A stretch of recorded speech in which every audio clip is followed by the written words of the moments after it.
पन्नगे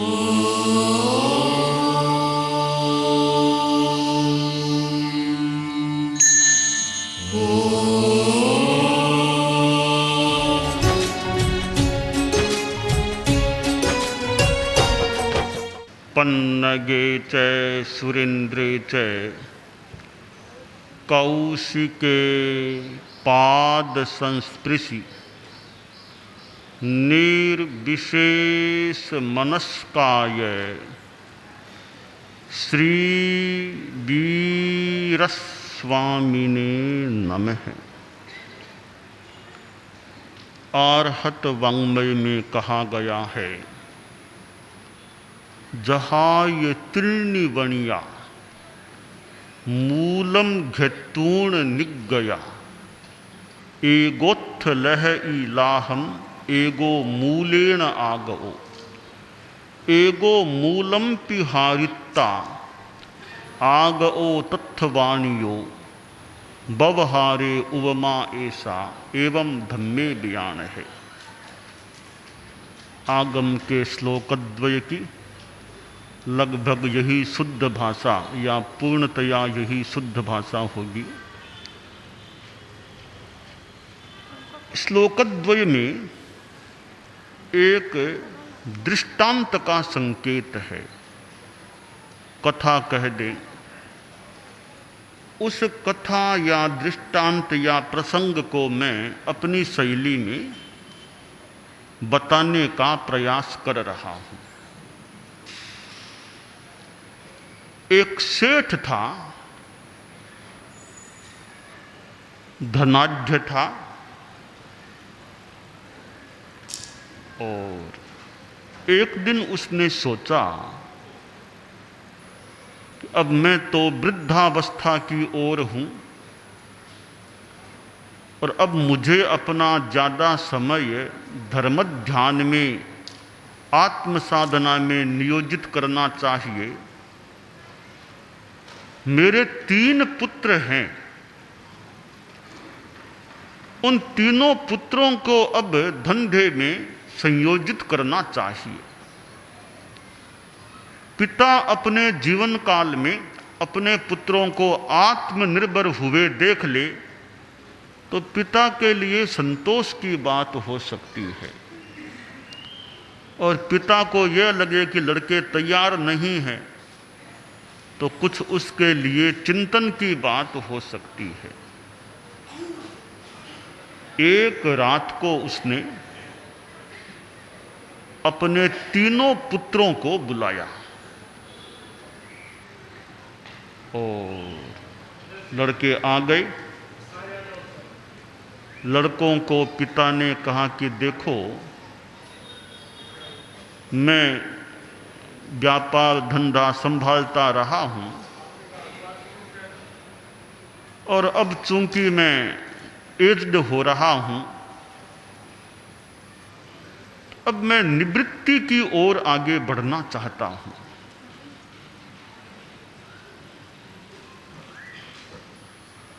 और अध्यात्म और धर्म के क्षेत्र में कार्य करना चाहता हूं। देखिए, आदमी को कुछ अवस्था आ जाए, जैसे 70 आ गए हैं, फिर आदमी को, गृहस्थ को चिंतन करना चाहिए। हालांकि चिंतन तो साधुओं को भी यथोचित करना चाहिए कि अब मैं और कैसे दिशा परिवर्तन करूं, परिवर्तन भी अच्छे रूप में करूं।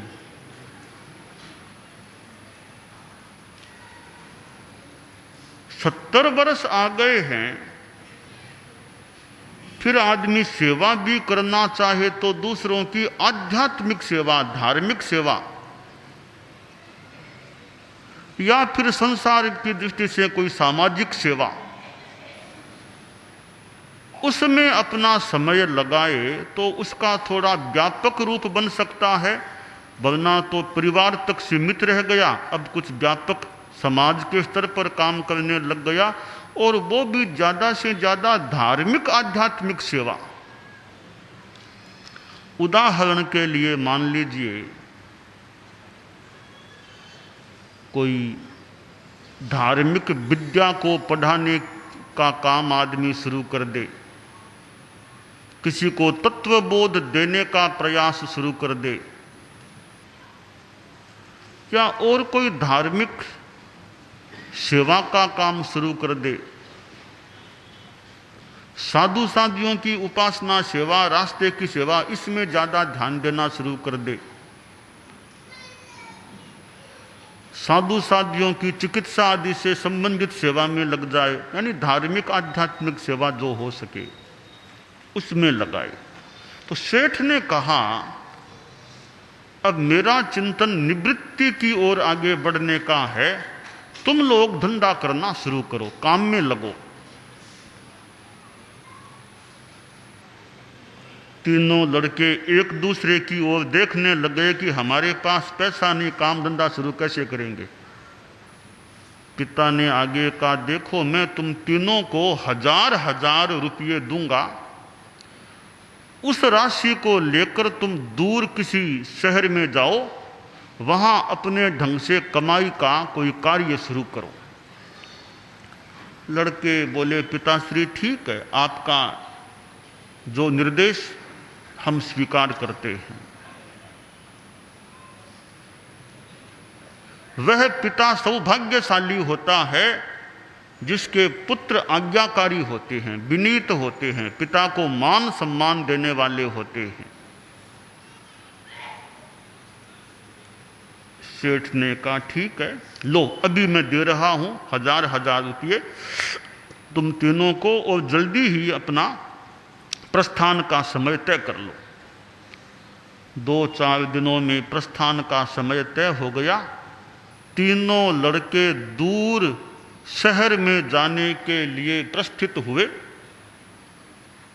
एक शहर में पहुंचे और तीनों ने मीटिंग की, और मीटिंग में यह निर्णय लिया कि तीनों अपना अलग अलग कमाई का साधन शुरू करेंगे, एक साथ काम नहीं करेंगे, अपनी अपनी कमाई करेंगे।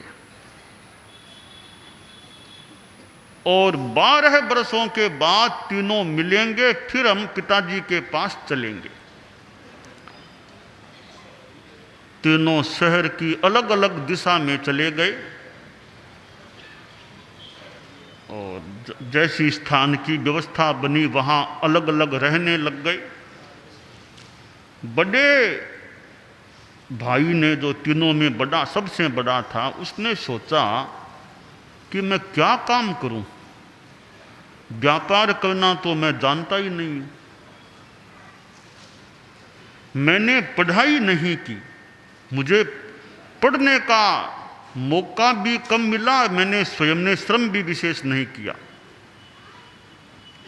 माता पिता का एक दायित्व होता है अपने पुत्रों को, संतान को पढ़ाना।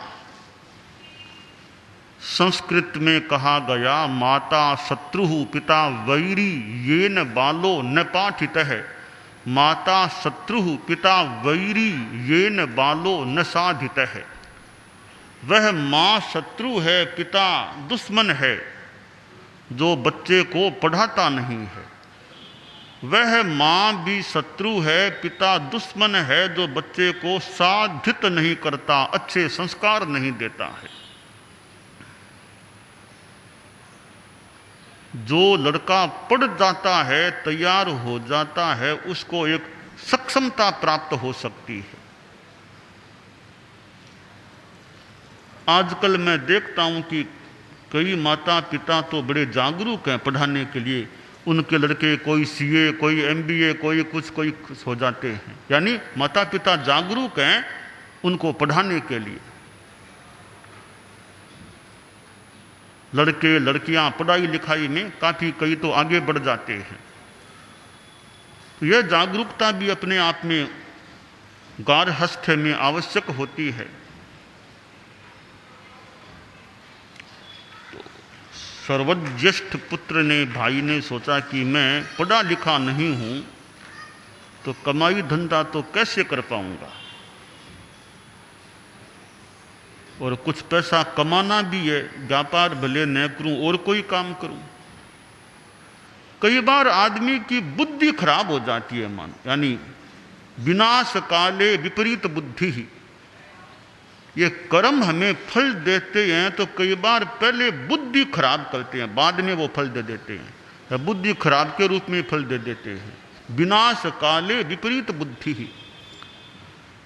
बड़े भाई ने सोचा और तो मैं नहीं जानता, पर जुआ खेलना तो मैं जानता हूं। ये जुआ ऐसी चीज है, पता नहीं कितने लोग इसमें बर्बाद हो गए होंगे।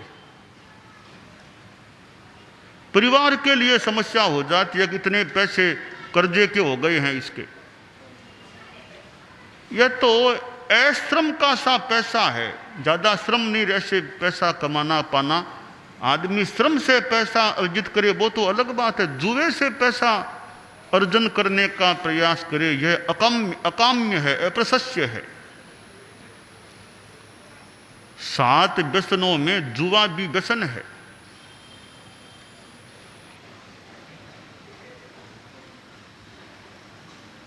पर वह लड़का जुए में पड़ गया।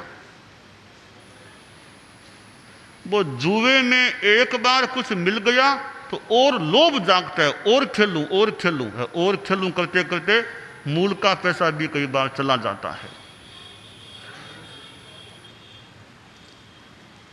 जुए में जो 1000 रुपये थे वो तो मानो स्वाहा हो गए, खत्म हो गए। सोचा अब क्या करूं, तो उसने लकड़ियां काटने का धंधा शुरू किया। लकड़हारों के ग्रुप में मिल गया, जंगल जाता, लकड़ियां काट के लाता, उन्हें बेचता, कुछ पैसा मिलता, उससे काम चलाने लग गया। एकदम गरीब हो गया। दूसरा जो भाई था उसने भी सोचा कि पढ़ा लिखा तो मैं भी नहीं हूं, मैं पढ़ा लिखा नहीं तो काम धंधा व्यापार कैसे करूंगा। तो उसकी बुद्धि कुछ ठीक रही। उसने सोचा रे इतना परिश्रम क्यों करूं, मैं तो बैंक में रुपये जमा करा दूं, कुछ ब्याज मिलेगा, उस ब्याज से काम चला लूंगा, कहीं थोड़ा मांग के कुछ प्राप्त कर लूंगा। तो काम धंधा कुछ नहीं किया, बैंक में रुपये जमा करा दिए, अपना आराम से रहता, ब्याज आता या और कहीं कुछ प्राप्त करके काम गुजारा चलाना शुरू कर दिया। उसका भी समय यूं बीतने लगा। तीसरा जो भाई था वो बड़ा पढ़ा लिखा था, बुद्धि भी अच्छी थी, श्रम भी अच्छा किया था और अच्छी पढ़ाई की हुई थी, साथ में भाग्य भी अच्छा था, भाग्य साथ दे रहा था। और उसने व्यापार शुरू किया। पहले कपड़े का व्यापार शुरू किया, बाद में सोने चांदी का भी शुरू कर दिया। और 12 वर्षों तक इतना काम आगे बढ़ा, करोड़ों कमा लिए उसने। 12 वर्षों की संपन्नता पर तीनों भाइयों का मिलना हुआ।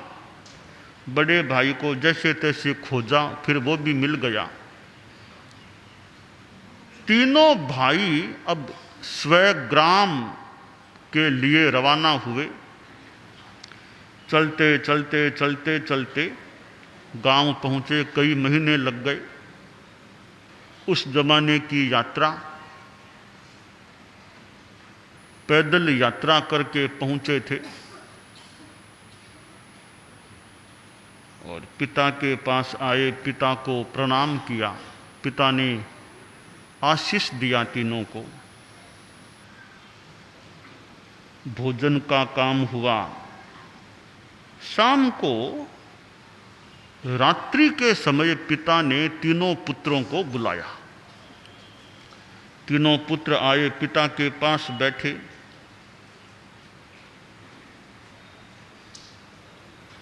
और पिता ने पूछा कि बताओ, इतने वर्षों में क्या कमाई की है, उसका ब्यौरा मुझे दो। बड़ा बेटा बोला कि पिताश्री ब्योरा क्या दूं, आपने 1000 रुपये दिए थे, मैंने वो भी गंवा दिए हैं, जुए में चले गए हैं। पिता को मानसिक दुख भी हुआ, पर ठीक है, अब डांटने में क्या लाभ होगा। पिता ने शांति से बात को संपन्न कर दिया। फिर दूसरे बेटे से पूछा, बोलो बेटा क्या कमाया। वह बोला, पिताजी न तो कमाया न भाई जी की तरह गमाया। 1000 रुपये आपने दिए थे, ये आप संभालिए, न बढ़ाया न घटाया, बैंक में जमा करा दिए थे। कहा ठीक है। छोटे बेटे से पूछा, तुमने क्या किया। कहा पिताजी ये लो मेरी डायरी, आप देख लो। संक्षेप में इतना सा उत्तर है, 1000 आपने दिए थे, करोड़ों का हिसाब आप डायरी में देख लो। पिता को बड़ा संतोष हुआ कि एक बेटा मैंने पैदा तो किया, इतनी कमाई की है। आप लोग संसारी हैं, आपको तो जो बेटा ज़्यादा कमाएगा वो अच्छा लगता होगा, ज़्यादा कमाया है उसने। माँ बाप को ज़्यादा कमाई करके ला के दे वो बेटा एक दृष्टि से अच्छा, बाकी तो केवल कमाई से क्या होगा। कमाई एक पक्ष है गारहस्थ्य का, बाकी बेटे में संस्कार भी अच्छे चाहिए, कोई खराब लत नहीं होनी चाहिए, वे बातें भी बहुत महत्वपूर्ण है। फिर पैसे की दृष्टि से छोटा बेटा सबसे आगे निकला। यह तो एक दृष्टांत हो गया, यह तो व्यवहार का हो गया, व्यापार का, धंधे का हो गया। अब इस दृष्टांत को धर्म के क्षेत्र में घटित करते हैं। मान लीजिए जिनेश्वर भगवान वे हमारे पिता हैं, अरहत भगवान हमारे पिता, हम उनके मानो धर्म पुत्र हैं। हम कल्पना करें, हम मनुष्यों में कुछ ऐसे मनुष्य भी होते हैं जो मरकर के, यानी पाप ज्यादा करने वाले मनुष्य मरकर के नरक में पैदा हो सकते हैं, तिर्यंच योनि में पैदा हो सकते हैं। इसका मतलब उन मनुष्यों ने मूल पूंजी को भी गंवा दिया। मनुष्य जीवन की पूंजी थी, उसको गंवा करके नीची गति में चले गए।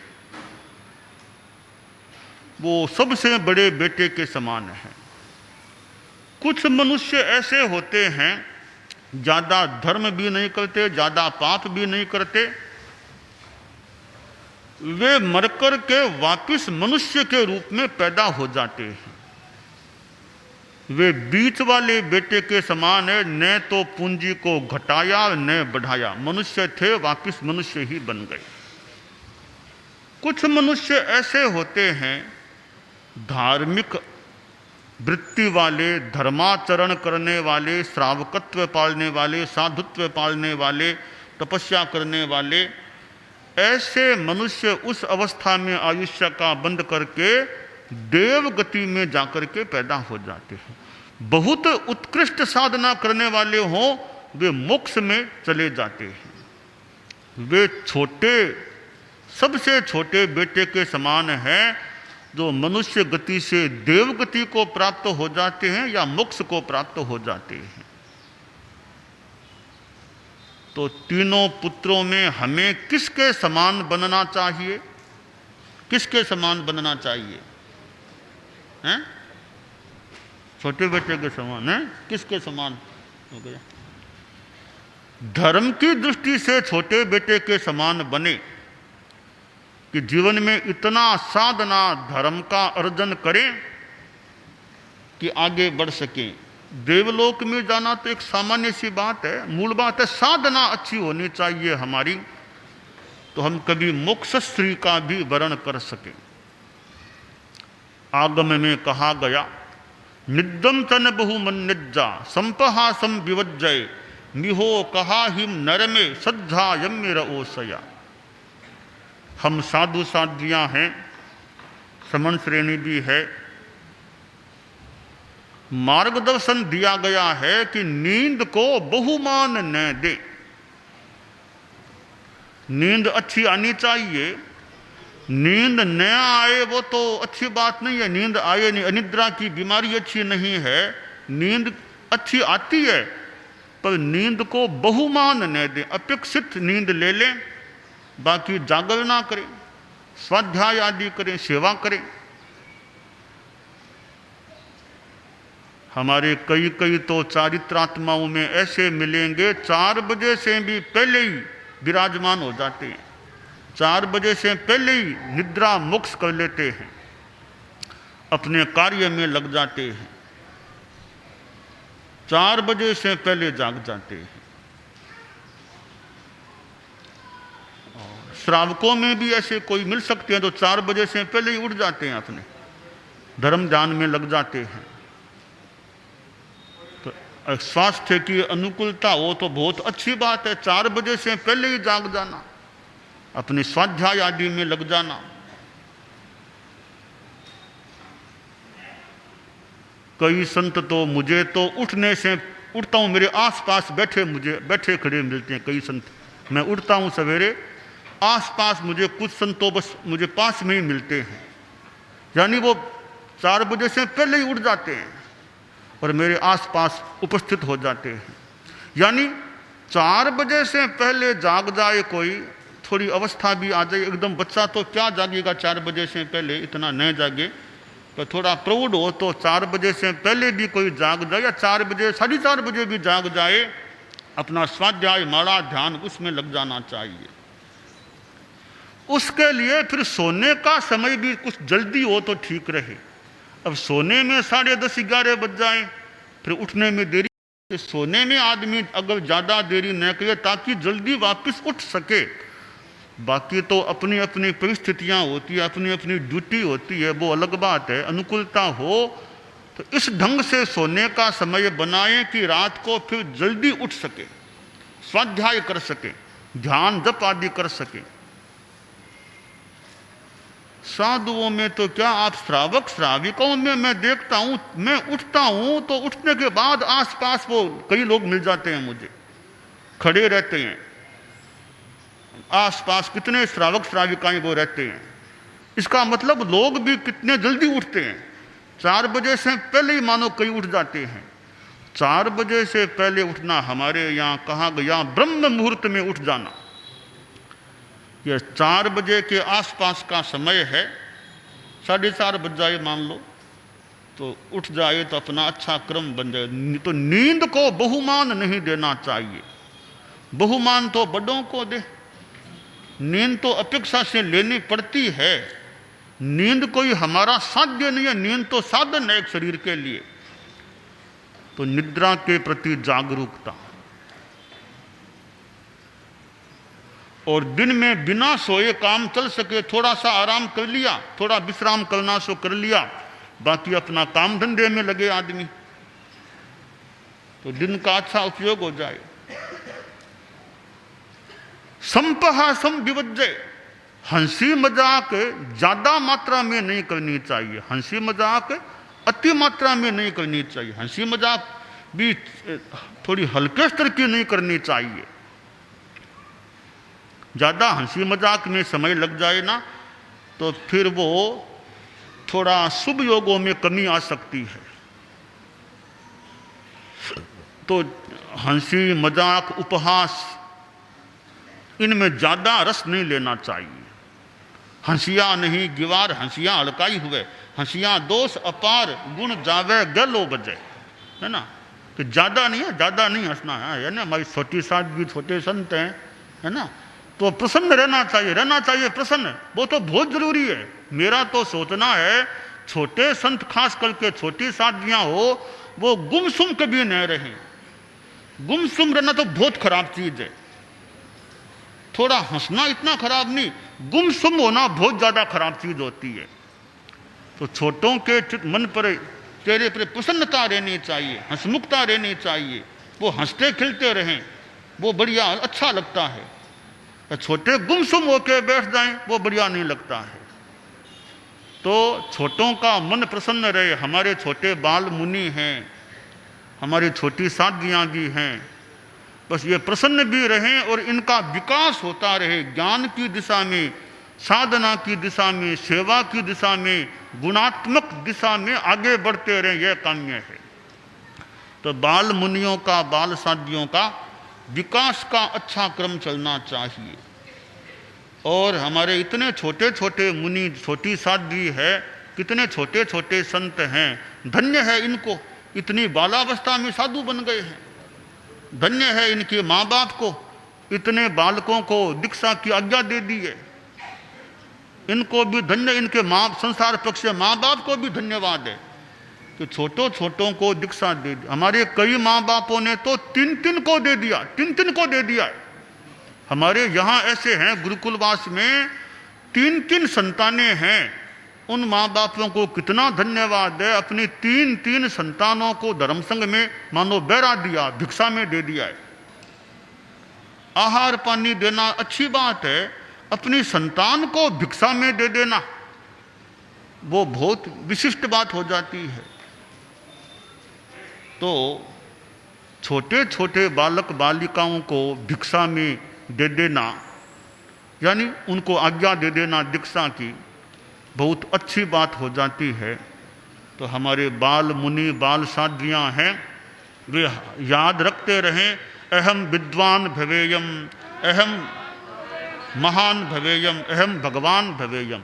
इन सूक्तों को याद रखने का यथोचित प्रयास करें और जीवन में विकास करने का प्रयास करें।